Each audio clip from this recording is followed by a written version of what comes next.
ফের 17টি গরু পাচার করার আগেই ধরা পড়ল পুলিশের জালে।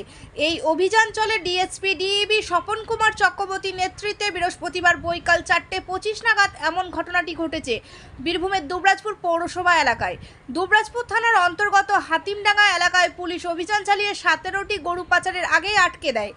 গরুগুলিকে একটি চায়না ভ্যানে নিয়ে যাওয়া হচ্ছিল। গরুগুলিকে এমনভাবে নিয়ে যাওয়া হচ্ছিল যে তার সাধারণভাবে সবার চোখে পড়বে না। তবে পুলিশের কাছে গোপন সূত্রে খবর থাকায় পরিপ্রেক্ষিতেই এই অভিযানের পরিপ্রেক্ষিতে ওই গরুগুলি উদ্ধার করা হয়। গরুগুলি উদ্ধারের পর কাগজপত্র চাওয়া হলে কোনো কাগজপত্র দেখাতে না পারায় দুবরাজপুর থানার পুলিশ এই ঘটনার পরিপ্রেক্ষিতে আইনি ব্যবস্থা গ্রহণ করার কাজ শুরু করেছে। সিউড়ি টাইমস, সিউড়ি বীরভূম।